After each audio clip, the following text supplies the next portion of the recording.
कल आपको क्वेश्चन तो नहीं करवाया था, लेकिन पॉइंट ये था 80D के अंदर category number 1 self spouse dependent children, category number 2 parents, दोनों के 25-25,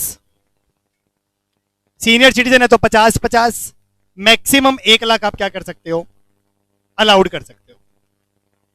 इसी के अंदर इंक्लूडेड है preventive health checkup, maximum 5, can be paid in cash also. एक वो बात थी sir.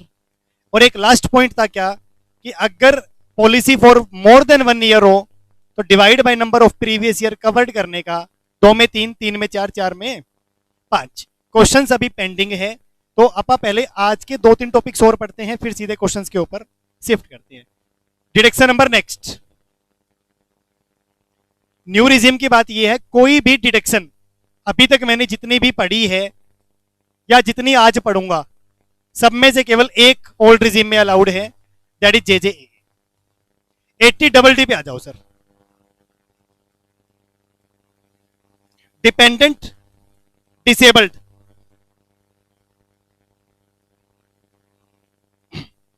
That is dependent disabled. 80D से नेक्स्ट है 80DD।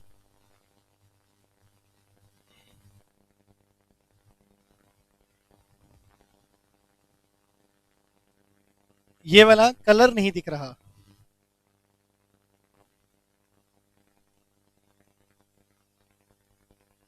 टाइम पास के लिए तुमने नहीं बोला मुझे। अरे रुक जाओ, फिर पेज लेआउट में पेज कलर होता है, मुझे पता है।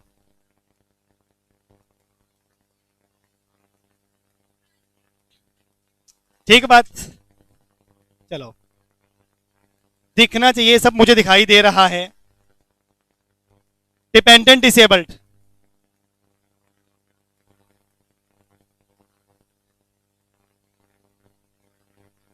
लिखो अब 80DD eligible SSC,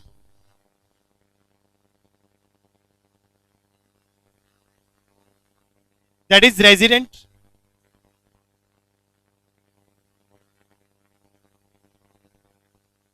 individual, that is resident individual sir, and HUF। कल भी दोनों ही बंदे थे, कल था रेजिडेंट चाहे नॉन रेजिडेंट, इंडिविजुअल और HUF।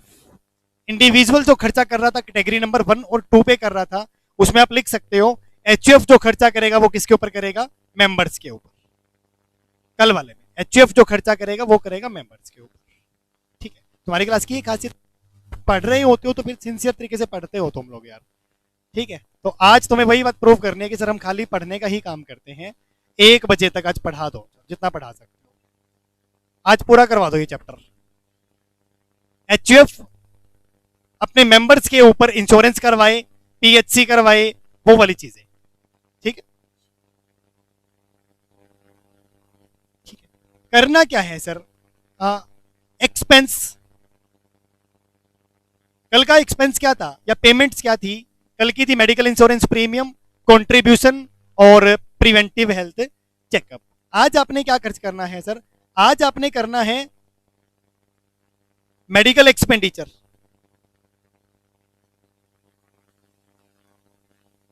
आज आपने क्या करना है, मेडिकल एक्सपेंडिचर। और ये मेडिकल एक्सपेंडिचर किस चीज के ऊपर हो, चाहे उनकी डिसीज के ऊपर हो, ट्रेनिंग, रिहैब, वो पूरा एक वर्ड होता है ना,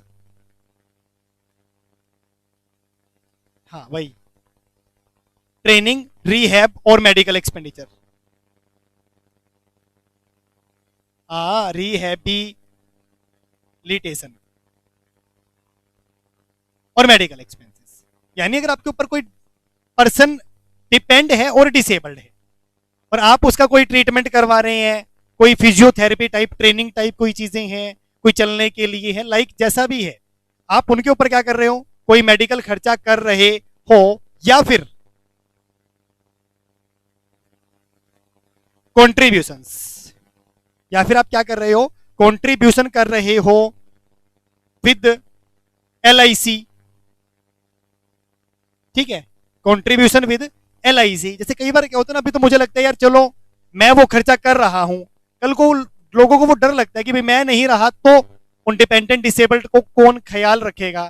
तो ऐसी स्कीमें होती हैं भाई LIC या सेंट्रल गवर्नमेंट कि अभी तो आप हमें पैसे देते रहो, आपके जाने के बाद हम उनके ऊपर मेडिकल ट्रीटमेंट करते या उनका जो भी खर्चा होगा हम बियर करते रहेंगे। तो आपने करना क्या है, इसके अंदर कुछ खर्चा करना है, मेडिकल एक्सपेंडिचर यहां पर कुछ लिख लो, कुछ, ताकि मुझे हेल्प रहे। कुछ मेडिकल खर्चा करना है ट्रेनिंग के ऊपर, उनकी उनके रिहैब के ऊपर ETC, या फिर आप क्या ट्रेनिंग कौन सी करे तो ये ट्रेनिंग इस कॉन्टेक्स्ट में होती है जैसे भाई फॉर एग्जांपल कोई बंदा सही से चल नहीं पा रहा है और उनके लिए यहाँ फिजियोथेरेपी के सेंटर्स बने हुए हैं बहुत सारे, और आप उसमें जाओ, आप उसमें जाओ। One of my cousin brother को वो थोड़ी डिसीज है तो वो जाता है वहां पर, तो उनके ऊपर जो खर्चा हो रहा है लाइक वो ट्रेनिंग के ऊपर एक्सपेंडिचर्स। कंट्रीब्यूशन विद LIC की स्कीम, कंट्रीब्यूशन विद LIC की स्कीम जो करेगी क्या, कंडीशन, कंडीशन क्या है सर, वो जो स्कीम में मैं पैसा जमा करवा रहा हूं वो उसी बात के लिए है। अभी तो मैं कमा रहा हूं, मैं भी खर्च कर पा रहा हूं, कल को मैं नहीं कमाऊं एज की वजह से, डेथ की वजह से, तो फिर यार उनकी देख रेख करने के लिए LIC आगे आएगा। क्यों आगे आएगा, क्योंकि अभी मैं उनको पैसे दे रहा हूं, लाइक इंश्योरेंस।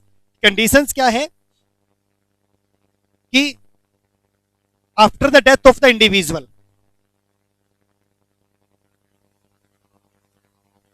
इंडिविजुअल कौन, जिसके ऊपर आप ये 80DD लगा रहे हैं, 80DD में आप नाम लेते हैं राम का, ठीक, राम के फैमिली मेंबर, राम के फैमिली मेंबर में कौन आएगा, spouse, brother sister, children, parents.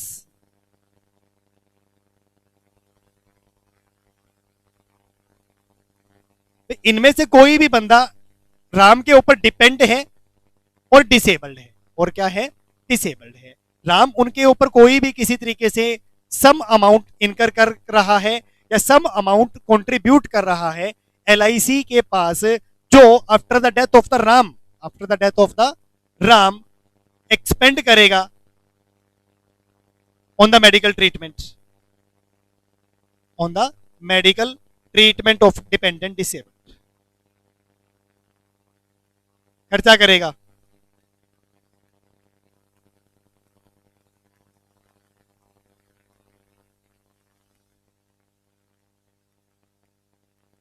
Condition क्या है, वो वाली scheme in the event of the death of the Ram कुछ मेडिकल खर्चा करेगी या उनकी देखरेख करेगी जैसे राम करता, जैसे राम करता। तो ये दोनों के दोनों अमाउंट्स क्या है, एलिजिबल है। इसके अंदर कोई ज्यादा इफ बट नहीं है, वो सिंपल सा ही लिखने वाला है, क्वांटम लिख लो, क्वांटम।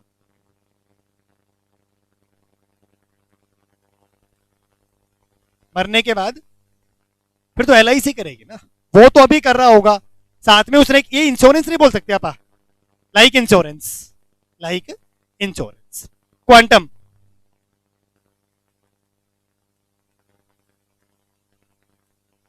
क्या नहीं, डिडक्शन इन मरने के बाद नहीं।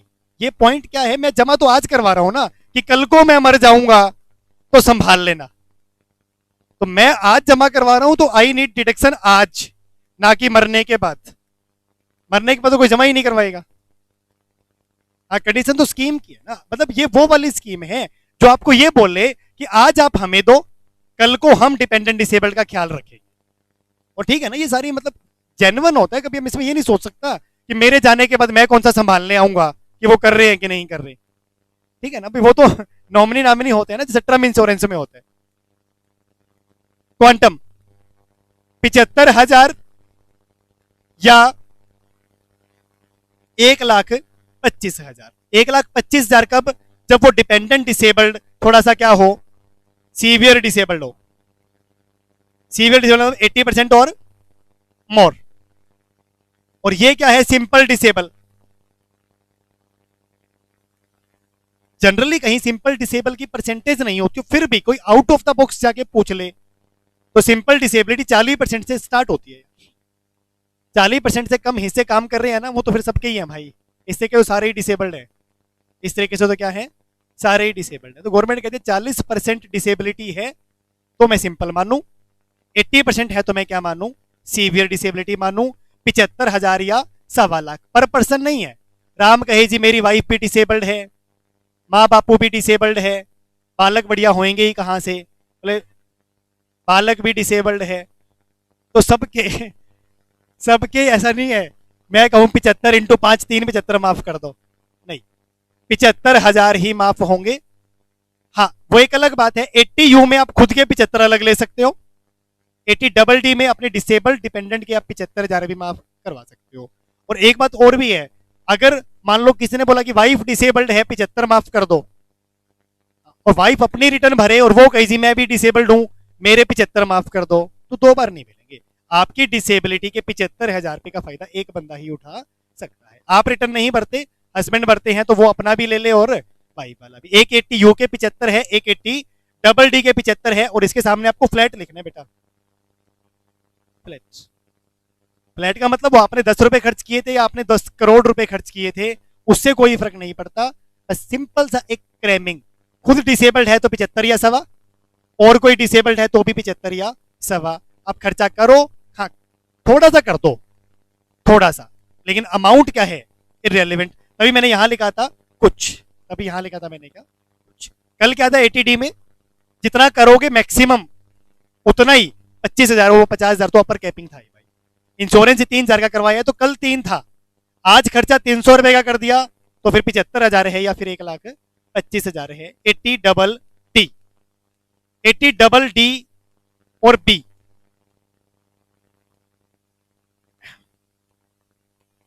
डी पूरा हो गया। 80 बी, 80D फॉर डिसीज था, 80 फॉर डिपेंडेंट डिसेबल्ड था। ये है ड्रावनी बीमारियां,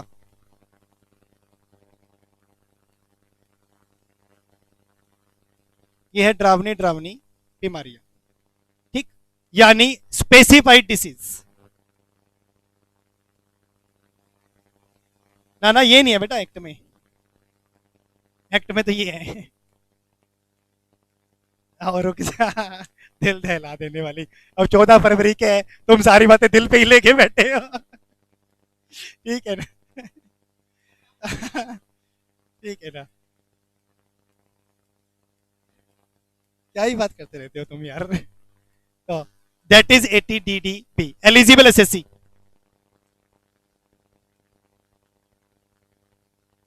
सेम रहेगा रेजिडेंट इंडिविजुअल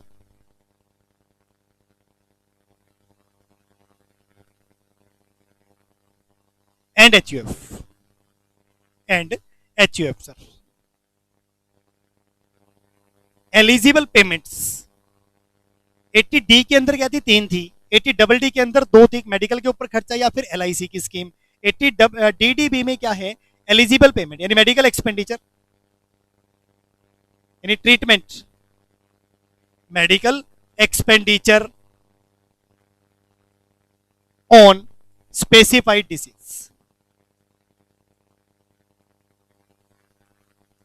जनरली हमारे स्टडी मेट में एक्ट में डिफाइंड नहीं है, ठीक है ना। रूल होते हैं 11D, रूल 11D में ना कुछ 11DD कुछ डिसीज स्पेसिफाइड है, ठीक है। टीबी, हैजा, कैंसर, ऑप्टिमिज्म, ऐसा कुछ कुछ होता है ना ऐसा, ठीक है। वो कुछ ऐसी 7-8 डिसीज लिखी हुई है, हमें नहीं जाननी है वो अगर डिसीज है आपके डिपेंडेंट डिसेबल्ड के ऊपर, और ये medical expenditure on specified disease of किसकी है सर, ये चाहे खुद के हो, चाहे वाइफ, चाहे चिल्ड्रन, चाहे ब्रदर सिस्टर और पेरेंट्स, चाहे ब्रदर सिस्टर और पेरेंट्स। जो 80DD में भी था डिपेंडेंट डिसेबल्ड, उसमें सेल्फ नहीं था, वो सेल्फ तो 80U में चला गया था निकल के। ये वही सारे बंदे हैं, उनको अगर उस रूल 11DD के अंदर कोई भी स्पेसिफाइड डिसीज है और आप उनके ऊपर कर रहे हो उसका ट्रीटमेंट, ब्रदर सिस्टर पेरेंट्स। अच्छा क्वेश्चन है, दोनों भी मिल सकती है, दोनों की कंडीशन आपको सेटिस्फाइड करनी पड़ेगी। वो डिपेंडेंट डिसेबल्ड के ऊपर है, ये स्पेसिफाइड डिसीज के ऊपर है, ठीक बात। क्वांटम 40,000 या 1 लाख, इसमें अमाउंट फिक्स कर दिया ना मैंने इस वजह से, और एक्सपेंडिचर इनकर्ड,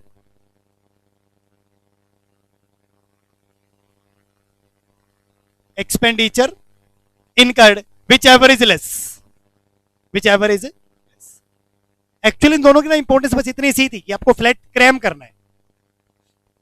क्वांटम क्या है, 40,000 या 1 लाख और उसके साथ amount incurred which ever is less, यानी फ्लैट नहीं है। 80D खर्चे के ऊपर बेस है, 80DD फ्लैट है, और DDB भी आपके खर्चे के ऊपर डिपेंड है। 40,000 और 1 लाख क्यों लिखा होगा? सीनियर सिटीजन, सीनियर सिटीजन भाई, जिसके ऊपर जिसका ट्रीटमेंट आप करवा रहे हो वो सिंपल सिटीजन है तो 40,000 मैक्सिमम, और अगर वो सीनियर सिटीजन है तो फिर कितना, 1 लाख रुपए। इंपॉर्टेंट नोट,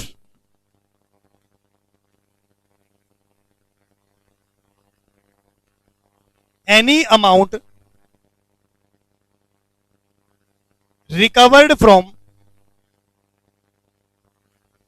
एम्प्लॉयर, कई बार एम्प्लॉयर वो पैसा दे देता है, या कई बार इंश्योरेंस कंपनी। आज का जो लेक्चर है थोड़ा टेक्निकल है, ये तो नहीं मतलब जो अभी मैं स्टार्ट करने वाला हूं, ये तो ऐसा टाइम पास था, 80DD और DDB तो ठीक है। तो any amount recovered from employer या insurance company will be deducted, will be deducted. Example से समझने की ट्राई करें सर कि इस स्पेशल नोट का यहां पर क्या मतलब निकलता है। राम की वाइफ को कोई स्पेसिफाइड डिसीज है और उसने 70,000 रुपए खर्च कर दिए, और उसकी वाइफ की जो एज है लेट अस से 55 ईयर। क्वेश्चन में लिखा आएगा राम ने अपनी वाइफ की स्पेसिफाइड डिसीज के ऊपर 70,000 रुपए खर्च किए। तो अगर मैं ये इंपॉर्टेंट नोट को छोड़ दूं तो 40 और 1 लाख की जगह 40, 40 और 70 whichever is less, 40,000 will be allowed to him as like 80DD। और अब इस 70,000 में से 30,000 रुपए इज रिकवर्ड फ्रॉम एम्प्लॉयर, या मैं इसको ऐसे भी रीड कर सकता हूं 70,000 रुपए खर्च हुए थे, 30 एम्प्लॉयर ने दे दिए, तो डिडक्शन का amount will be, common sense is that 40। क्या आप अपने रूल देखो ना भाई, 70 लगे थे 30 मिल गए, तो आप ये देखो 40 लगे हैं, 40 लगे हैं, 40 और 40 विच एवर इज लेस 40। लेकिन नहीं, पहले क्या निकाला जाएगा, 40 और 70 विच एवर इज लेस 40, और after 40 if something is recovered from the employer 30, तो final deduction will be like इस क्वेश्चन में 10,000। कई बार बात थोड़ी अजीब सी होती है और तभी तो वो पेपर में पूछता है ना। नहीं, आप इसको भूल जाओ, इसको भूल जाओ, 70 और 40 विच एवर इज लेस 40। सरकार आपको डिडक्ट करना चाह रही थी 40, तभी उन्हें पता चला कि 30 तो इसको इंश्योरेंस कंपनी से मिल ही गई, तो वो 40 को कम कर देगी। आप इसमें ये लिख सकते थे any amount recovered from employer insurance company will be deducted from the amount of deduction, for better understanding, for the amount of deductions. आपकी कॉमन सेंस के बिल्कुल अगेंस्ट है, ऐसा होना नहीं चाहिए था। लेकिन ना ये आप समझो यार, ये मल्टीपल डिडक्शन टाइप है। 80DD में भी लोग क्लेम करते हैं, DDB में भी ले लेते हैं कि देखो जी डिपेंडेंट डिसेबल्ड है, मेडिकल खर्चा किया उसके ऊपर 75 तो एक दे दो और 40 एक दे दो। तो सरकार ने फिर उस वजह से बोला है कि यार गलत है सही, लेकिन हम काम कैसे करेंगे, ऐसे ही करेंगे सर। तो ये आपको स्पेशल याद रखना है कि अगर चाहे एम्प्लॉयर से चाहे इंश्योरेंस कंपनी से वो पैसा मिल गया तो माइनस हो जाएगा सर। थोड़ा क्रेमिकल पोर्शन था, ज्यादा वेटेज नहीं दिया हूं, क्वेश्चंस कराऊंगा थोड़ी ज्यादा वेटेज देंगे। हाँ, इंश्योरेंस कंपनी यहां से सबसे important segment of this chapter start होता है बेटा। डी इंपॉर्टेंट था, ऑब्वियस सी बात है, सबसे इंपॉर्टेंट, मोस्ट इंपॉर्टेंट। क्या 30,000 का ट्रीटमेंट आप उसमें देखो सैलरी में ही क्या होना चाहिए, क्या 30,000 टैक्सेबल होने चाहिए या नहीं होने चाहिए। You have to refer medical facilities, medical facility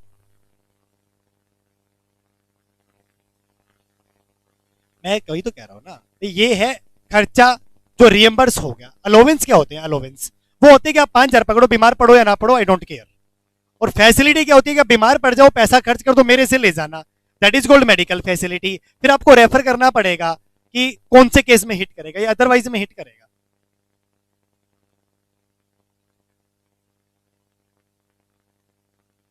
आप देखो उसके अंदर वो डायग्राम पे आ जाओ, एम्प्लॉयर का हॉस्पिटल है तो एग्जम्प्ट, ठीक है, गवर्नमेंट का हॉस्पिटल है तो एग्जम्प्ट, और फॉर स्पेसिफाइड डिसीज है तो भी एग्जम्प्ट। तो तीसरे में आएगा तो फिर एग्जम्प्ट हो जाएगा, ठीक है।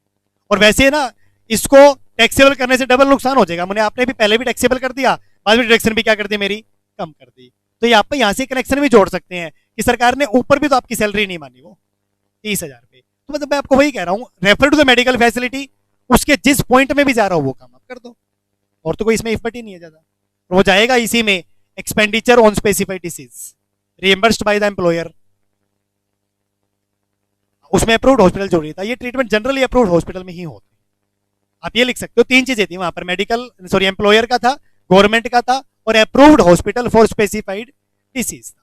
अब जोन सा पॉइंट जहां हिट कर रहा हो अकॉर्डिंगली हम काम करेंगे। सैलरी में सैलरी की हैसियत से सोचेंगे, डिडक्शन में डिडक्शन की हैसियत से सोचेंगे। सरकार ने क्लेवरली ड्राफ्ट कर रखा है प्रोविजन, लेकिन ये पक्की बात है। मोस्ट इंपॉर्टेंट, अगर आप आज इस सीरीज को पूरा पढ़ पाए तो बहुत अच्छी बात हो जाएगी। दैट इज सबसे पहला 80C, सबसे पहला क्या 80C,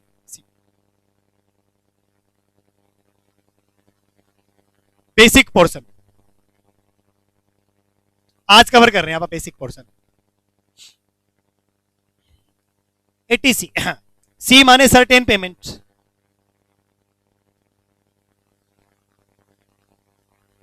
सी का मतलब क्या, सर्टेन पेमेंट। हर क्वेश्चन में आएगी, हर क्वेश्चन में, ईच एंड एवरी क्वेश्चन, कि आपने क्या करना है सर, कुछ पेमेंट करनी है, सर्टेन पेमेंट, और हम आपको क्या दे देंगे, डिडक्शन। लिखिए एलिजिबल एसएससी, एलिजिबल एसएससी, और एलिजिबल एसएससी के आप लिस्ट में लिखते हैं रेजिडेंट नहीं, इंडिविजुअल और एचयूएफ।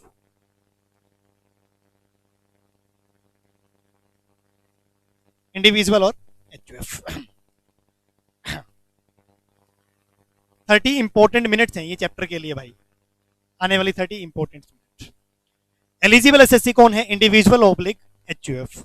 और ये जो चीजें है ना थ्योरी में आपको लगेगा समझ आ गई, जब प्रैक्टिकल करेंगे ना आप सी और डी के मिला के, तो आपको क्लैरिटी आएगी यार मतलब क्या है। एलिजिबल पेमेंट्स,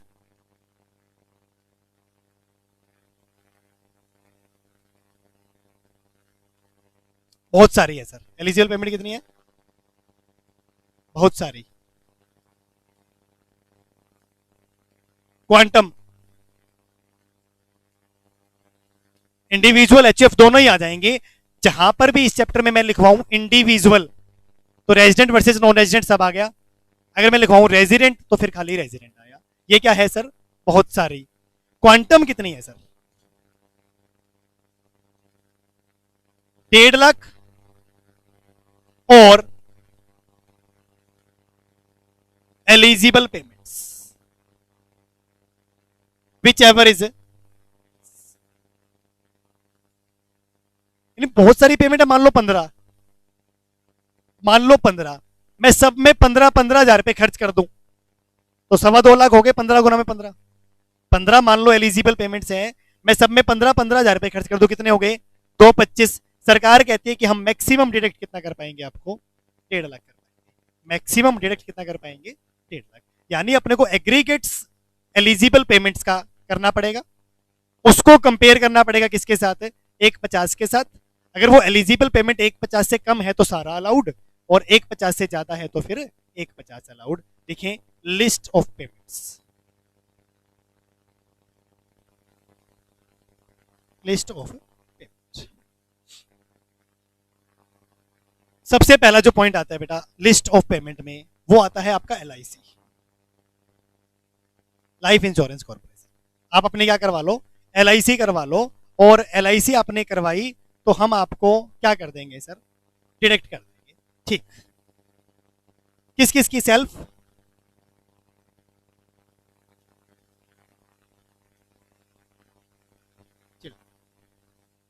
सेल्फ, स्पाउस और चिल्ड्रन। आपने इंश्योरेंस करवाना है सेल्फ, स्पाउस और चिल्ड्रन का। सर कुछ लिखें, इफ पॉलिसी इज, बिफोर 1 अप्रैल 2012। अगर ये पॉलिसी, अब मैंने एलआईसी लिया हुआ है, मैंने 2008 में एक पॉलिसी करवाई थी 20 साल की, 2028 में क्या हो जाएगी, मैच्योर। 2008 में एक पॉलिसी ली थी, 2028 में क्या हो जाएगी, मैच्योर। ये पॉलिसीज बिफोर 1 अप्रैल 2012 है। कमाल ही कर रहे हो यार। पॉलिसीज बिफोर 1 अप्रैल 2012, ये तीन चीजें एक साथ चलती है, तभी मैंने कहा था ये 30 मिनट्स बड़ी इंपॉर्टेंट है। दो तीन जगह हिट करेंगी पूरे इनकम टैक्स को। एक, ये मैं जो भी लिख रहा हूं, पॉलिसीज बिफोर 1 अप्रैल 2012, तो 20% of sum assured is allowed. अगर आपकी पॉलिसी 1 अप्रैल 2012 से पहले की है, फॉर एग्जांपल मेरी पॉलिसी 2008 की है, उसका सम एश्योर्ड है 6 लाख, और मेरा क्वार्टरली इंस्टॉलमेंट जाता है 1500 रुपए का। क्वार्टरली 1500 मतलब साल के कितने हो गए, 6000। तो मतलब मैं हर साल 6000 रुपए का प्रीमियम भरता हूं, 20 साल तक भरूंगा। 20 इंटू 6 कितना हो गया, 120। तब जाके 20 साल बाद कितने मिल जाएंगे, 6 लाख। सम एश्योर्ड क्या होता है कि इतना पैसा तो आपको मिलेगा ही मिलेगा। सम एश्योर्ड मिलता है ज्यादा, मिलता है क्या, ज्यादा। शायद आप लोगों को आइडिया ना हो, पे आपकी 6 लाख की पॉलिसी है ना, तो एलआईसी आपको 6 लाख तो देगा ही देगा, प्लस एलआईसी का जितना भी प्रॉफिट है, अगर वो बहुत ज्यादा है तो उसको अपने प्रॉफिट का एक certain percentage up to 95% distribute करना पड़ता है, किसको, पॉलिसी होल्डर को। एलआईसी बेसिकली समाज सेवा का कंसेप्ट है। एलआईसी क्या है, एक समाज सेवा का कंसेप्ट है। पहले गांव मोहल्लों में ऐसा ही होता था, 50 घर होते थे, सबने 2-2 हजार रुपए इकट्ठे कर लिए, 1 लाख रुपए इकट्ठे हो गए, और किसी के घर में भी डेथ ईटीसी हुई तो वो 1 लाख रुपए उसको दे दिए, वो 1 लाख रुपए उसको दे दिए। तो एलआईसी एक्चुअली यहीं से ही बना है। हम लोगों का पैसा हम लोगों से ही लिया, जिसके घर में कंटीजेंसी होगी उसको क्या दे दिया, पैसा दे दिया। तो ऐसे केसेस में आप बहुत ज्यादा पैसे कमा नहीं सकते हो। अब इस पूरी प्रोसेस में अगर आप बहुत ज्यादा पैसे कमा रहे हो तो फिर समाज सेवा कहाँ है, आप तो अपने लिए काम कर रहे हो। इसीलिए रूल होता है क्या, एलआईसी को अपना प्रॉफिट बोनस की फॉर्म में देना पड़ता है, किसको, अपने यूजर्स को। तो सम एश्योर्ड 6 लाख तो मिनिमम है, आ जाए 6 से ज्यादा भी। तो पॉइंट क्या था, मैं इस साल 6000 रुपए भरूं, तो ये 80C की सबसे पहली एलिजिबल पेमेंट है। मैं सरकार को कहूंगा जी देखो मैंने एलआईसी करवा रखी है, 6000 रुपए क्या भरता हूं साल में प्रीमियम, काइंडली मेरी इनकम को 6000 रुपए से क्या किया जाए, कम। That is called deductions, that is called deductions. तो फिर ये क्या है सर, 20% ऑफ सम एश्योर्ड। मेरी पॉलिसी कितने की है, 6 लाख की। 6 लाख का 20% कितना होता है, 1/20। अगर ये प्रीमियम मेरा पर एनम 1/20 से भी ज्यादा होता तो सरकार क्या कहती, हम केवल 1/20 को ही क्या करेंगे, consider. Only 20% of sum assured is allowed. मतलब समझो इस बात का कि अगर मेरा प्रीमियम 1/20 तक कितना भी होता, मान लो ये 6 की जगह 60 होता तो 60 अलाउड, 90 होता तो 90 अलाउड, 1/20 होता तो 1/20 अलाउड, और 1/30 होता तो भी 1/20 अलाउड, तो भी 1/20 अलाउड। हर एक पॉइंट की, मान लो 15 पॉइंट है, हर एक पॉइंट की एक तो इंटरनल लिमिट है कि इससे ज्यादा नहीं, हर एक पॉइंट की एक तो इंटरनल लिमिट है, और सारे पॉइंट की मिलके एक लिमिट है, वो कितनी है, 1.5 लाख। वो कितनी है, 1.5 लाख। तो पहले तो मैं पॉइंट वाइज सोल्व करूंगा सारी चीजें, उसका एग्रीगेट करूंगा, उसको 1.5 लाख से कंपेयर करूंगा, और विच एवरेज लेस क्या कर दूंगा, माइनस। अच्छा ये 20% का क्राइटेरिया क्यों है, पहली बात तो देखो 20-20 साल की पॉलिसी में तो ऐसा हो नहीं सकता, क्यों होएगा यार। इंश्योरेंस कंपनी मुझसे हर साल ले रही है 1.5 लाख, 20 साल तक ले रही है, और कह रही है सम एश्योर्ड कितना है, 6 लाख। यानी ये सब क्या होती है, टैक्स बचाने के लिए फेक टेक्निक्स होती हैं कि मैं 3 साल तक दे दूंगा 1.5 लाख रुपए, आप मुझे 6 लाख दे देना। सोच के देखना, मैंने एलआईसी से कॉन्टेक्ट किया कि मैं आपको 3 साल तक देता हूं कितने कितने रुपए, 1.5 लाख, और आप मुझे 3 साल बाद कितने दे देना, 6 लाख। अब ये सेविंग कहां है सर, ये तो आप क्लेवर बन रहे हो। 1.5 लाख पे टैक्स माफ करवा लोगे, 6 लाख जब मिलेंगे तो उसकी मैच्योरिटी माफ करवा लोगे। अच्छा 3 सालों में 1.5 लाख रुपया कमा भी लिया, और 1.5 लाख के ऊपर 3 सालों तक टैक्स बचा भी लिया। तो गवर्नमेंट ने इस वजह से अपर कैपिंग लगाई थी कि अगर आपका प्रीमियम पेबल 20% से ज्यादा है तो फिर इसका मतलब आपकी पॉलिसी क्या है, चालूपन वाली पॉलिसी है, हम 20% से ज्यादा प्रीमियम अलाउड नहीं करेंगे। और समझेंगे इस बात को भी, रुको थोड़ा लिखना। इफ पॉलिसी टेकन ऑन और बिफोर, अगर किसी भी स्टूडेंट को ये चैप्टर मुश्किल लगता है, जैसे मैंने आपको बोला था वेरी ईमानदारी से, उसका कारण यही होता है भाई। सी वाली सीरीज, 80 वाली सीरीज, तो जितना पढ़ना हो इंटेंट के साथ पढ़ना है। जब लगे सर आज के लिए इनफ तो आप स्किप कर देंगे, मन मार के मत पढ़ना, ठीक। इफ पॉलिसी टेकन ऑन और बिफोर नहीं आएगा, आफ्टर आएगा। बिफोर तो आ गया, sorry. 1 April 2012, 10% of sum assured, केवल 10% ऑफ सम एश्योर्ड। आज अगर मैं पॉलिसी लेता हूं 2026 में, तो सरकार कहती है बेटा 6 लाख का अगर तेरा सम एश्योर्ड है तो मैक्सिमम 60,000 की डिडक्शन तू ले सकता है। कहां पर? 80C में सर, LIC के नाम पे। तीसरा सर, ये पॉलिसी इज टेकन आफ्टर और on 1 April 2013, 1 April 2013 for handicap person.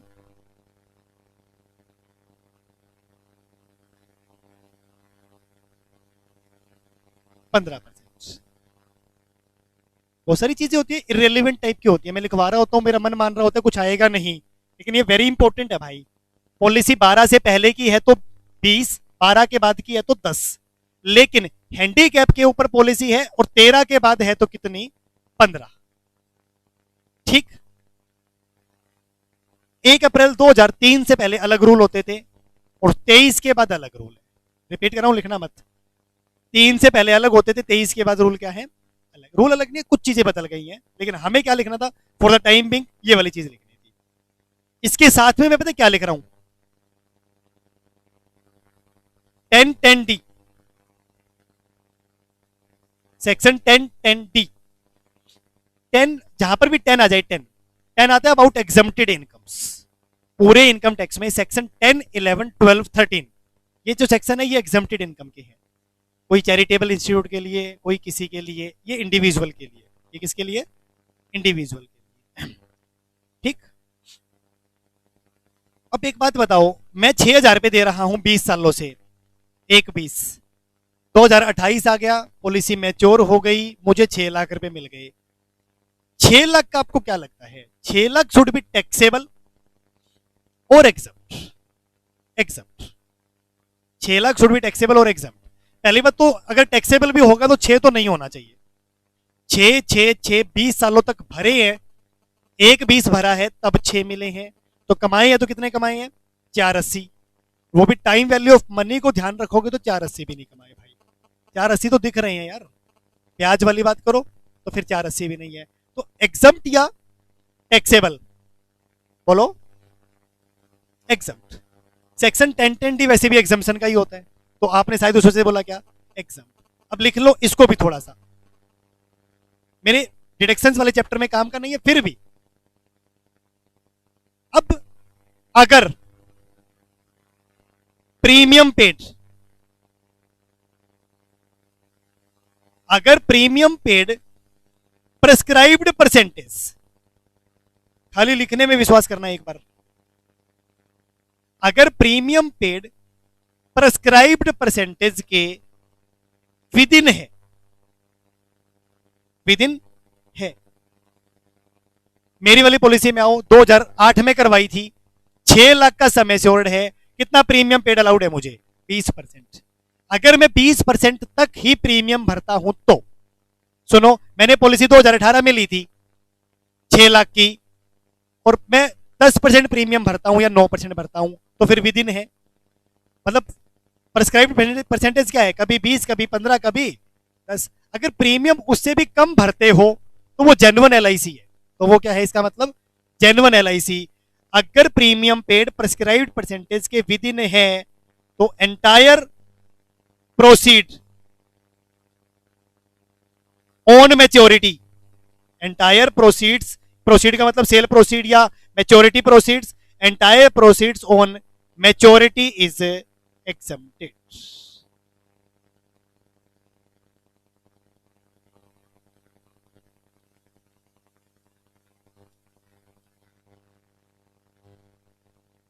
आज अगर मैं एक पॉलिसी लूं 10 लाख की, जिसके ऊपर प्रीमियम देता हूं 1,70,000 रुपए साल का, 4 साल की पॉलिसी है, 4 साल की पॉलिसी है। इफेक्ट देखो, इफेक्ट मैं आपको बताता हूं क्या क्या इफेक्ट होंगे, मेरी बात सुनो।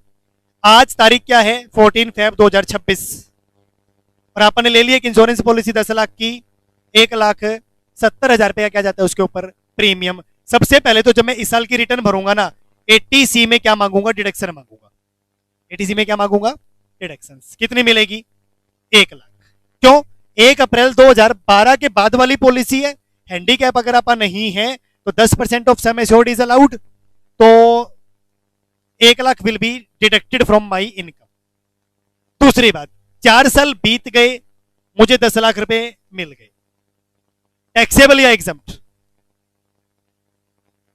टैक्सेबल, क्योंकि प्रेस्क्राइब्ड परसेंटेज से ज्यादा प्रीमियम था आपका। और टैक्सेबल तो कितना टैक्सेबल, 320, 320, 170, 170, 170, 170, 4 बार भरे, 680 भरे, 10 लाख मिले, तो टैक्सेबल पोर्शन कितना होगा, 3,20,000। ये वाला बात हम कहां सीखेंगे मैं आपको बताऊं। एक तो सीखेंगे टीडीएस में कि एलआईसी वाले मेरा टीडीएस काटे या नहीं काटे, एलआईसी वाले मेरा टीडीएस काटे या नहीं काटे। अगर ये प्रेस्क्राइब्ड परसेंटेज होती, अगर ये प्रेस्क्राइब्ड परसेंटेज होती है, 20 लाख की पॉलिसी है, कितने की पॉलिसी है, 20 लाख की, 170 170 भरने हैं मुझे। पहली बात तो ये सारे के सारे अलाउड थे इंटरनल लिमिट में। दूसरा, एलआईसी की मेच्योरिटी भी क्या होती मेरे लिए, एग्जम्प्ट। और जब इसी पॉलिसी ही मेरे लिए एग्जम्प्ट होती तो एलआईसी टीडीएस भी किस बात का काटे, नहीं। अब तीसरा, अगर ये 10 लाख की पॉलिसी है तो प्रीमियम अलाउड कितना होगा, आपने बोला 1 लाख। 4 साल की पॉलिसी है, 4 साल बाद मिलेंगे 10 लाख, तो टैक्सेबल पोर्शन कितना होगा, 320। 320 के ऊपर वो टीडीएस काट के मुझे क्या करेंगे, पेमेंट। तो हम समझेंगे कहां पर, टीडीएस में। या फिर वो पैसा एग्जम्प्टेड है या टैक्सेबल है, वो हम कहां सीखेंगे, एग्जम्प्टेड इनकम्स में। कमाना क्या था, 320 कमाए या तूने बस 320 पे टैक्स मांग रहा हूं मैं। कुछ एग्जम्प्ट होना चाहिए। जब तूने ये पैसा भरा था तब तो मैंने 1-1 लाख रुपए तेरे एग्जम्प्ट करे ही थे। तूने 680 भरे, मेरी बात सुन, 680, 4 लाख पे तू वैसे ही माफी ले गया 30-30% के हिसाब से, या 25-25 या 20-20 के हिसाब से, और ऊपर से तूने 680 के 10 कमाए हैं, तो 320 कमाए भी है जन है। फिर टाइम वैल्यू ऑफ मनी होगी यार, एक बात समझो, उसमें 10 साल की पॉलिसी भी तो हो गई। तो यही तो बात है ना, गवर्नमेंट कहती है जेन्युइन नहीं है ये पॉलिसी, बहुत छोटे टाइम पीरियड की है, आपने पैसे का पैसा कमा लिया, पैसे का क्या कमा लिया, पैसा, और माफी की क्या ले ली, माफी। तो सरकार कहती है दोनों चीजें एक साथ नहीं हो सकती यार। या तो 25 साल तक पैसा हमें देता रहे तू, फिर जो तुझे मिलेगा क्या कर देंगे, एग्जम्प्ट कर देंगे। अच्छा, अपने को इस पूरे स्लाइड में फोकस कहां करना था, ओनली डिडक्शन की बात करूं तो 20 के ऊपर, 10 के ऊपर और 15 के ऊपर, कि इस बंदे को डिडक्शन कितनी मिलेगी, टैक्सेबल है या एग्जम्प्ट है, बात का मैटर है। टीडीएस कटेगा या नहीं कटेगा वो तो उसके भी बात का मैटर है। चलो जी, तीसरा पॉइंट आ जाओ सर। नहीं, पहली पेमेंट थी ना, दूसरे पे आ जाओ, दूसरे पे आ जाओ सर। अमाउंट कॉन्ट्रीब्यूटेड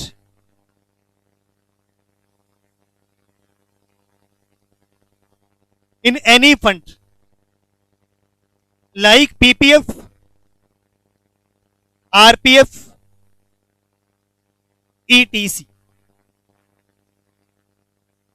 ध्यान है आपको, आप सैलरी वाले चैप्टर में थे, एक टेबल अपने बनाई थी, एम्प्लॉयर का कंट्रीब्यूशन क्या होगा और एम्प्लॉई का कंट्रीब्यूशन क्या होगा। और जो एम्प्लॉई का कंट्रीब्यूशन है उसमें अपने बोले थे क्या कि नहीं, एम्प्लॉई में अपने ये बोला था कि 80C में डिडक्शन दे दूंगा। एम्प्लॉयर में अपने ये बोला था आरपीएफ वाला 12% तक, एसपीएफ वाला पूरा एग्जम्प्ट, पीपीएफ वाला ये, और यूआरपीएफ वाला ये। अब बात है मेरे कॉन्ट्रीब्यूशन की, मुझे सैलरी मिलती है, मैंने एक पीपीएफ अकाउंट खुलवा लिया, उसमें मैं क्या करवा रहा हूं, पैसे जमा करवा रहा हूं। इसमें नेम लिख लो, किसके नेम पे खुलवा सकते हो, ज्यादा जरूरी नहीं है सर, ठीक। सेल्फ चिल्ड्रन, ये पीपीएफ वाला अकाउंट आप इनमें से किसी की भी नाम पे खुलवा लो, आप उसमें पैसे दो और हम आपको 80C में क्या कर देंगे, डिडक्ट कर देंगे। हम आपको 80C में क्या कर देंगे, डिडक्ट। तीसरी पेमेंट्स, ये दोनों आप याद रख सकते हो, दोनों कॉमनली यूज होती है पेपर में। तीसरा,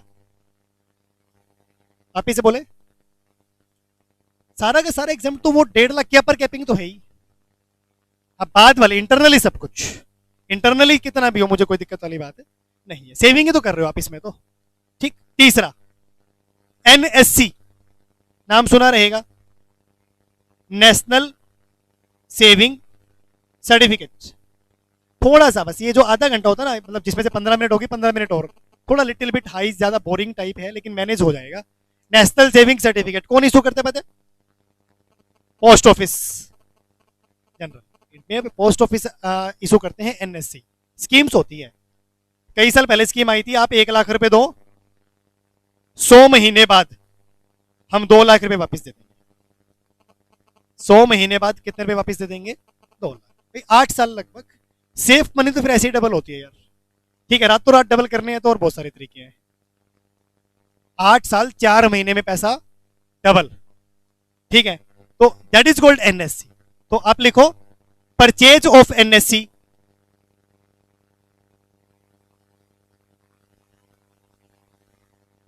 परचेज ऑफ एनएससी। सर अगर आप नेशनल सेविंग सर्टिफिकेट खरीदते हो that is called valid investment. ये सब ना इन्वेस्टमेंट टाइप चीजें हैं। एलआईसी को पैसा दे रहे हो, ठीक है ना, सरकार को ये पैसा जा रहा है जनरली टू यूज। इकोनॉमी चलती है पैसे की रोटेशन से। आप अपना पैसा निकाल के सरकार तक पहुंचाओ, सरकार आपका टैक्स क्या कर देगी? कम कर देगी। सर नेशनल सेविंग सर्टिफिकेट, इसके अंदर एक इंपॉर्टेंट नोट लिखेंगे, interest on NSC. Interest on NSC, ऐसे सोच के देखना, मैंने सरकार को लाख रुपए दे दिए, महीने बाद मुझे 2 लाख रुपए दे देना, तो हर साल मुझे कुछ ना कुछ इंटरेस्ट एक्रियू हो रहा होगा, मिल तो नहीं रहा होगा। ड्यू तो कब होगा? 6 महीने बाद ही होगा। एक्रियू तो हो रहा है। पहले साल की जब मेरी इनकम निकलेगी ना, तो 5-7 हजार जितना भी इंटरेस्ट एक्रियू हुआ है वो फर्स्ट ईयर का क्या बन जाएगा? इफोस। वो फर्स्ट ईयर का क्या बन जाएगा? इफोस। इंटरेस्ट ऑन एनएससी एग्जाम नहीं होता है, इंटरेस्ट ऑन पीपीएफ एग्जाम होता है। ऐसी जब पापा बात बोलते हैं ना, तो एक इफोस का पॉइंट भी रिवाइज हो गया। Interest on PPF is exempted, interest on NSC is taxable. तो इंटरेस्ट ऑन एनएससी, अब मान लो मैं 6 महीने की स्कीम कर देता हूं या 4 महीने ही कर देता हूं, यहां मैंने एनएससी खरीदा, यहां 1 साल में कुछ इंटरेस्ट ड्यू हो गया, मुझे तो मिलेगा नहीं, तो इट विल बी अज्यूम्ड कि मैंने ये इसी साल क्या कर दिया? री इन्वेस्ट कर दिया। आपने मुझे इंटरेस्ट दिया और मैंने बोला जी मेरे एनएससी में ही डाल दो, तो पहले 3 साल तक क्या होगा? जो भी इंटरेस्ट आएगा पहले क्या बनेगी? इनकम। बाद में मैंने री इन्वेस्ट कर दिया तो मुझे क्या दे देना? डिडक्शन। वापिस समझो, अगर इस 1 लाख के ऊपर पहले साल का इंटरेस्ट बना 10, टैक्सेबल होगा इफोस में, एज्यूम री इन्वेस्ट कर दिया तो फिर एग्जेम्प्ट भी हो जाएगा। फिर क्या हो जाएगा? एग्जेम्प्ट भी हो जाएगा।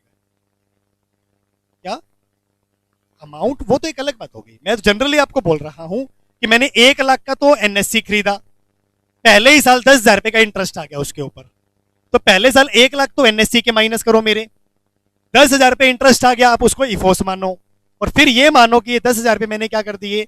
री इन्वेस्ट। तो मुझे 1/10 माइनस करो।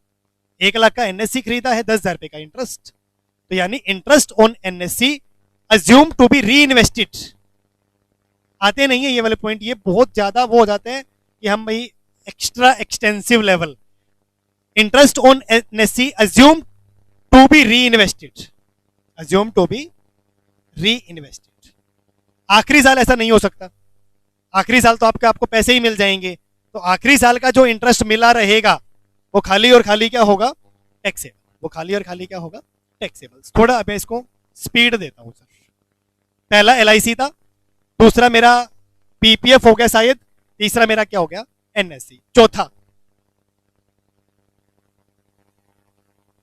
री इन्वेस्टमेंट वाला। देख यहां समझ, मैंने 1 लाख का एनएससी खरीदा, यहां पर 10 लाख मान लो।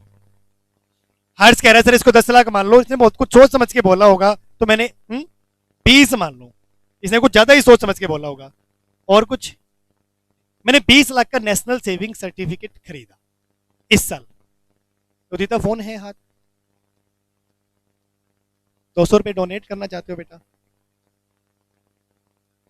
ठीक, चलो 20 लाख रुपए का मैंने एनएससी खरीदा और 10% की रेट मान लो, पहले ही साल इंटरेस्ट एक्रियू हो जाएगा कितना? चाहिए ना, इतना जरूरी होता तो फिर मैं को स्टार्टिंग से ही ऐसे समझाता। ठीक, उतना ज्यादा जरूरी नहीं था तो मैंने थोड़ा उसमें टाइम पास किया। 2 लाख पहले साल इनकम फ्रॉम अदर सोर्स बन गया 2 लाख।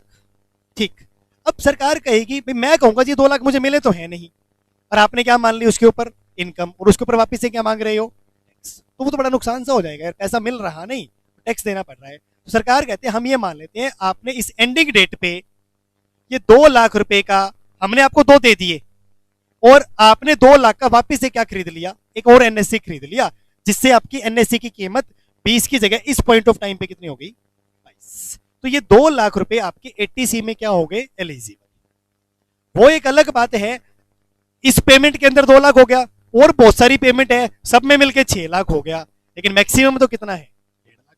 अगले साल ये कितना आ जाएगा, 22 की जगह 220, तो ये इनकम में कितना जाएगा, 220। मान लो और कोई एलिजिबल पेमेंट है ही नहीं अगले साल एटीसी की, तो 1.5 लाख क्या हो जाएगा आपका ये फाइनली एटीसी में।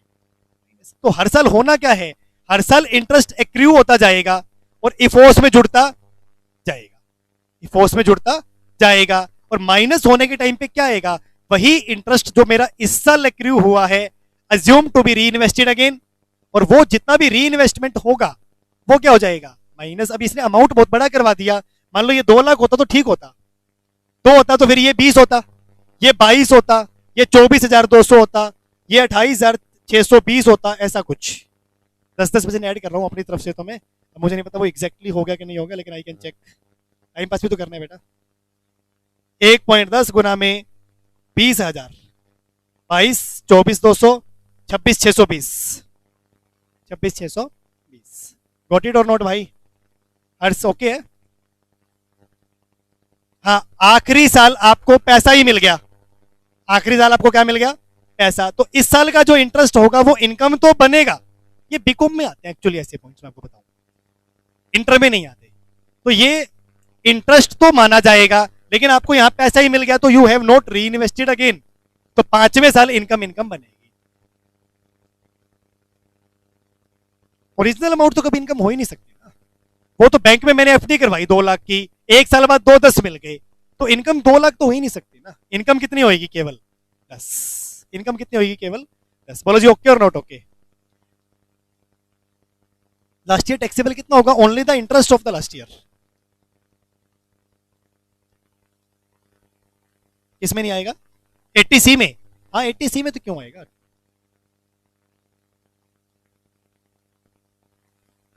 हाँ ये कह सकती है तो कि इंटरेस्ट को मैं चाहता तो इतना कॉम्प्लिकेशन ना होता।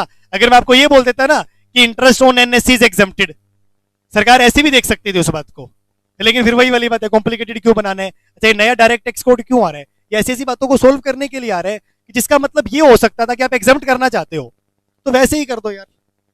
लेकिन हाँ, लेकिन वही क्लेवरनेस तो यही कह रहा था ना, एग्जम्प्ट कर दो तो सबका एग्जम्प्ट हो गया। अब अगर तुम्हारी पहले ही 80C में 5 लाख पेमेंट हो रखी है तो तुम्हारा इंटरेस्ट तो किसी काम का नहीं रहा ना। तो ये क्लेवरनेस होती है, मतलब कई बार जैसे 2.5 लाख से 5 लाख तक का टैक्स माफ करना, या तो ये बोलूं 5 लाख तक टैक्स नहीं है, या ये बोलूं 5 लाख तक टैक्स बनता हो तो माफ करवा लो। दोनों बातों में बहुत फर्क पड़ जाता है, बहुत। छोड़ो, 4th 5th 6th पे आ जाओ। सर इनमें ज्यादा कुछ लिखना नहीं है। Deposit in SSS,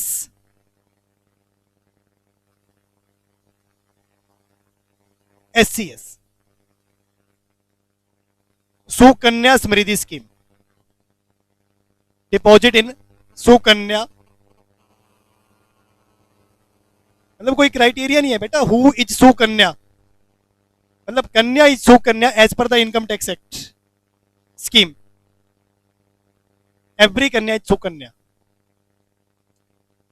deposit in Sukanya Samriddhi scheme, BJP लाई थी गवर्नमेंट, ये लाडली योजना, लाडो योजना, समथिंग लाइक ऐसी ऐसी योजना, ठीक है ना। है मतलब क्या है, हम मर क्यों नहीं जाते हैं। Deposit in senior citizen saving scheme.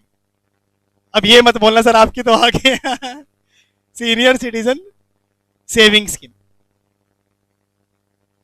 कुछ खास बात नहीं है, नॉट टू बी यूज्ड वाले पॉइंट्स हैं।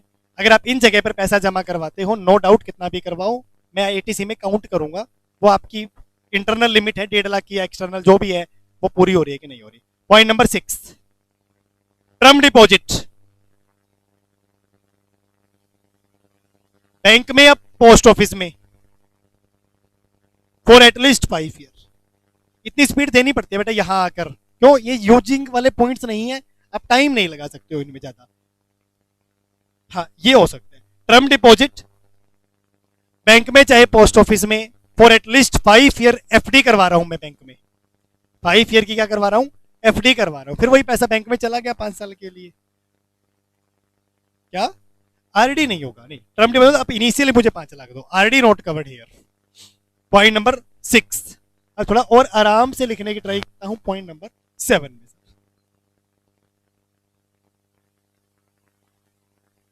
सुंदर हैंडराइटिंग में लिखूं 7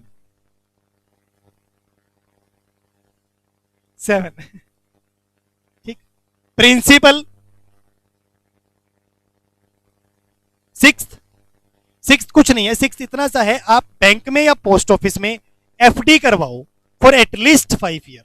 6 साल के लिए पैसा डाल दो, 5 के लिए डाल दो, 10 साल के लिए बैंक को पैसा देके भूल जाओ, और हम आपको क्या कर देंगे? डिडक्ट। अच्छा, ये थोड़ा बेसिक पार्ट है। बोलो दीता। नहीं, कोई भी हो चाहे, इसमें एज डज नॉट मैटर। देखो ये 3 पॉइंट क्या है? 3 पॉइंट क्या है? मैंने एक अकाउंट खोला बेटी के नाम पे, और मैं उसमें हर महीने 2,000 रुपए जमा करता हूं। वो अकाउंट कौन सा खुला है? सुकन्या समृद्धि स्कीम में खुला है। तो साल के 24,000 रुपए गए मेरे, वो 24,000 रुपए सरकार मेरे माफ कर देगी। ठीक। सेम मैनर में मैंने एक सीनियर सिटीजन, ये सारे अकाउंट बैंक में खुलते हैं, नथिंग एल्स। आपका एक वो कैपिटल गेन स्कीम अकाउंट था, आप बैंक में जाओ और ये बोलो कि एक सुकन्या समृद्धि स्कीम अकाउंट खोलना है, वो खोल देंगे। एक senior citizen saving scheme account खोलना है, वो खोल देंगे। आईडी लेंगे सीनियर सिटीजन की या बच्चों की, और वो अकाउंट्स खोल देंगे, आप उसमें पैसे जमा करवाते रहो बस। लाइक सेविंग अकाउंट होते हैं, थोड़ी रिलैक्सेशन होती है कि इंटरेस्ट रेट थोड़ा ज्यादा कर दूंगा बस, और तो क्या है। और ये एफडी है कि मैं किसी की करवाऊं बैंक में और मुझे क्या मिल जाए? उसकी डिडक्शंस। क्या? हाँ, एक ही बार मिलेगी। 5 लाख की एफडी करवाई है तो आपने 5 लाख की एफडी करवाई, मैं इसी साल 5 लाख वैलिड मान लूंगा, इवन तो आपके काम तो कितना आने हैं? 1.5 लाख आने। ठीक है, उसका मतलब ये हो सकता है आप हर साल 1-1 लाख की एफडी करवा लो 5। अच्छा, ये मैं इसके बेसिक पार्ट को ही डिस्कस कर रहा हूँ जो मेरे लिए जरूरी है। कल को ऐसा भी होता है आज करवा ली 5 लाख की एफडी, डिडक्शन भी मिल गई, कल को अगले साल तोड़ दी, ऐसा थोड़ी ना कि मेरा पैसा मुझे वापस नहीं मिल सकता। तो वो देखेंगे फिर क्या होगा। बैंक पे एफडी पे जो इंटरेस्ट मिलेगा सब पे ही लगा ले, सबका इंटरेस्ट क्या है? टैक्सेबल। सबका इंटरेस्ट क्या है? टैक्सेबल। अगर इनके इंटरेस्ट एग्जम्प्ट होते तो आपको इफोर्स में बता दिया जाता, क्यों? मैं इफोर्स में इंटरेस्ट पढ़ चुका हूं पूरा। पीपीएफ के अलावा पीपीएफ वाला एग्जम्प्ट किया था, डिडक्शंस नहीं मिलेगी इंटरेस्ट की इनकी किसी की भी। हाँ, एनएससी के अलावा। एक दो पॉइंट्स और पढ़ लो। Principal repayment of housing loan.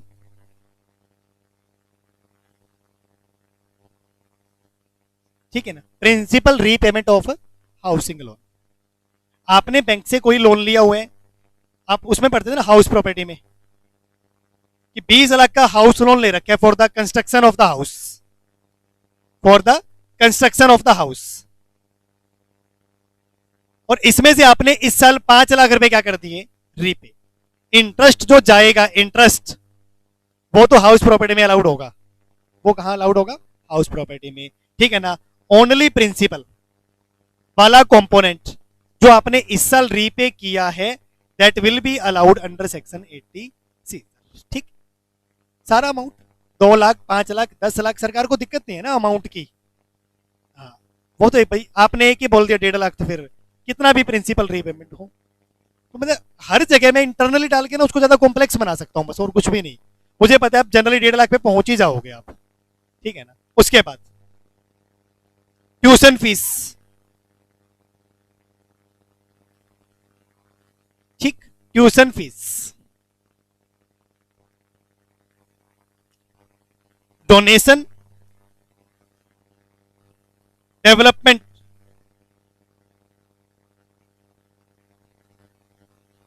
कि नेचर में नहीं होनी चाहिए। ठीक। 2 फुल टाइम एजुकेशनल इंस्टीट्यूट,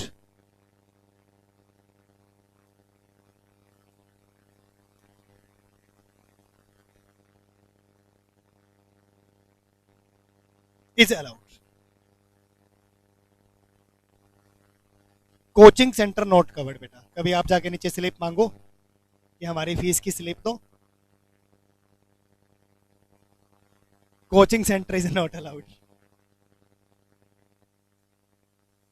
इसका मतलब ये है ये हर एक चीज जो बनी हुई है ना विद इंटेंशन, सरकार चाहती है आप अपने बच्चों को पढ़ाओ, स्कूल्स में आप फीस दोगे, फीस तो जानी ही जानी है भाई, आपको मैं कम से कम टैक्स में, और देखो मतलब क्या है, मैंने 15 लाख रुपए कमाए यहां से और 5 लाख रुपए बच्चों की पढ़ाई पे लग गए, तो मैं गवर्नमेंट से ये चाहता हूं कि टैक्स 10 पे ले लो। मैं ये चाहता हूं कि 5 लाख तो मेरे पास आए ही नहीं, सरकार अपनी जगह सही है यार, ऐसे तो तू 10 और खर्च करेगा किसी न किसी काम में, फिर तो कहेगा 0 पे टैक्स ले लो। तो उन्होंने अपने रूल बनाए, यार हम सारे तो माफ नहीं कर सकते, लेकिन जो आप बढ़िया पेमेंट कर रहे हो जरूरी है, इंश्योरेंस करवाना जरूरी है, बच्चों को पढ़ाना जरूरी है, सेविंग करनी फ्यूचर के लिए जरूरी है, अगर आप वो सेव कर रहे हो तो जितनी मेरी से हेल्प बनती है। जी 1.5 लाख कैसे डिसाइड होता है? 1.5 लाख डिसाइड होता है कि आपकी भी तो एक नीड है ना टैक्स कलेक्शन की। अब मुझे लगता है 1.5 लाख की लिमिट करने के बाद मेरे पास बहुत टैक्स आता है, बहुत, तो मैं अगली बार साल बोल दूंगा 2 कर देता हूं यार इसको, मैं 2 करूंगा, टैक्स अपने आप क्या हो जाएगा कम। 1.5 लाख करने के बाद मेरा गुजारा ही नहीं हो रहा है, तो मैं क्या बोलूंगा कि यार डिडक्शन मैंने गायब ही कर दी बेटा, डिडक्शन मैंने क्या कर दी, गायब। तो इंटेंशन इनकी ये है, आपने ये पैसा खर्च करना है मतलब करना ही करना है। मैं ऐसा तो नहीं हो सकता कि मैं बच्चे पढ़ा नहीं रहा था, बस 80C दिख गया, मैंने कहा अब तो पढ़ा ही लेते हैं। सरकार ने उसको ऐसे इंटरप्रेट किया है कि आपने ये खर्चा करना है मतलब करना है, और मैं हेल्पिंग नेचर दिखा रहा हूं कि ज्यादा नहीं 1.5 लाख तक मैं आपके ये सारे खर्चे जोड़ के क्या कर सकता हूं माइनस। अगर आप 30% के स्लैब में हो बेटा, एक बात सोचो, 50,000 रुपए के आसपास हो गए, 45 ये और 4% फिर एक्स्ट्रा, क्लियर। तो ट्यूशन फीस जो आप दे रहे हो फुल टाइम एजुकेशनल इंस्टीट्यूट्स को, डोनेशन के नाम पे नहीं, डेवलपमेंट फीस के नाम पे नहीं, रूटीन जो फीस है आपकी उसकी स्लिप ले लो, अटैच करो, आपकी इनकम को मैं क्या कर दूंगा, कम कर दूंगा। पॉइंट नंबर 9 सर, कितने सर बस हो गए लगभग लगभग। पॉइंट नंबर 9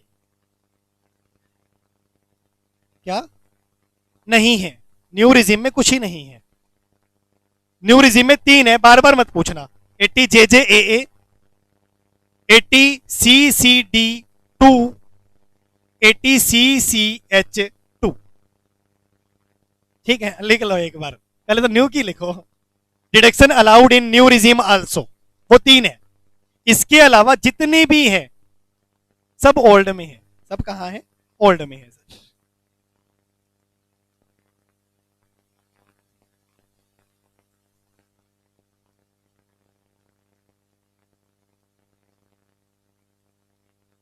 नोवा कोई रेलिवेंट नहीं है, फिर भी एक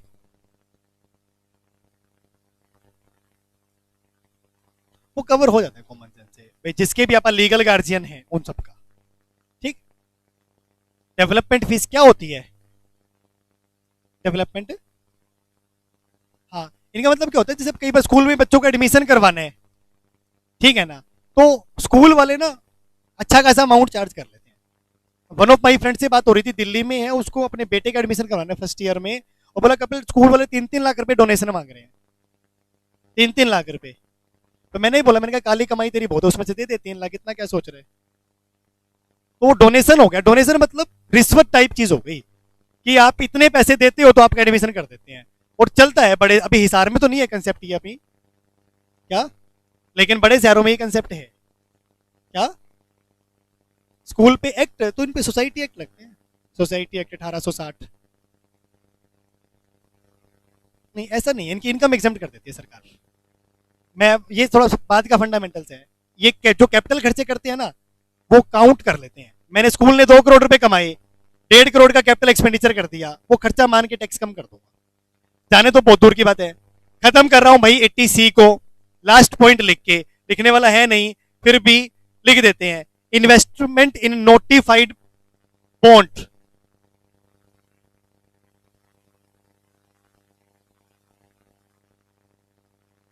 investment in notified bond of NABARD and national housing bank.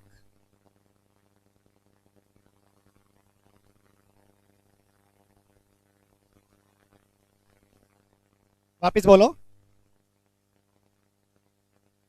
24 दे रखे, आपने 24 को सम अप करके 11 12 13 बना दिया, ठीक है।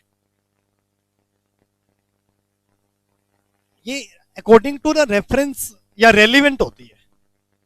नाबार्ड की national agriculture bank of rural development ऐसा कुछ होता था यार, ऐसा ही कुछ नहीं होता था क्या? यही होता था, national agriculture bank for rural development. क्या बात करते हो, और ऐसे क्या बिल्कुल ही हल्का लगाए हो क्या रे?